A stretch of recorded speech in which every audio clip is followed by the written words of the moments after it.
4వ తేదీ weekend by RK అని ఏబిఎన్ ఛానల్లో పచ్చపార్టీకి వంతపాడుతున్నటువంటి రాధాకృష్ణ సభ్య సమాజం మహిళలు తలదించుకునే రకంగా కామెంట్స్ చేయడం అనేది ఎంత ఘోరం. మీ ద్వారా నేను రాధాకృష్ణని అడుగుతా ఉన్నాను, నీకు చెల్లెళ్ళు లేరా, నీకు తల్లి లేదా, నీకు భార్య లేదా?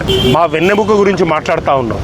ఒక్కసారిగా మా జగనన్న ఒక్క చిటికేస్తే రాధాకృష్ణ నీ ఛానల్ ఎక్కడే కానీ తిరగలేదు. మేము అధికార పక్షంలో ఉన్నా ప్రతిపక్షంలో ఉన్నా కేవలం నువ్వు ఎక్కడి నుంచి తయారైనావు అనేది 1,00,000 మంది చూసినారు. ఒక సైకిల్ మీద నుంచి నీ జీవిత ప్రయాణం మొదలైంది.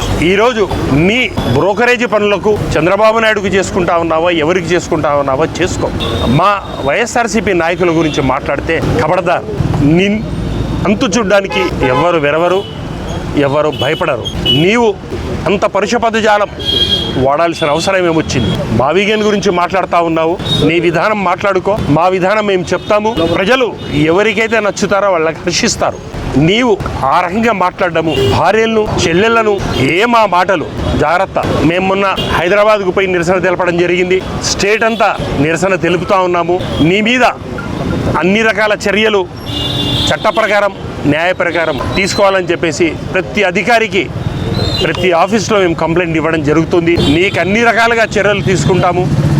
రాబోయే ప్రభుత్వం వైఎస్ఆర్సీపీ ప్రభుత్వము, అప్పుడు కూడా నీకు సరైన టైంలో బుద్ధి చెబుతామని చెప్పేసి మీ ద్వారా నేను తెలుపుకుంటా ఉన్నాను. జగన్మోహన్ రెడ్డి గారు క్లియర్గా చెప్పారు, మేము మమ్మల్ని సతాయించిన వాళ్ళను, మా మీద వేసిన వాళ్ళని ఎవరిని తరిమి కొడతామని చెప్పేసి మరొక్కసారి చెబుకుతూ, నీకు ఏమాత్రం ఇంగిత జ్ఞానము, మానవత్వము, పత్రికా విలువలు ఉంటే నీవు బేషరతుగా నేను చెప్పింది తప్పు, నేను ఇంకోసారి చెప్పను అని క్షమాపణలు చెప్పి వెనక్కి తీసుకోవాల్సిందిగా, ఇప్పుడైనా చివరి అవకాశంగా ఉంది కాబట్టి నీకు హితవు పలుకుతా ఉన్నాను.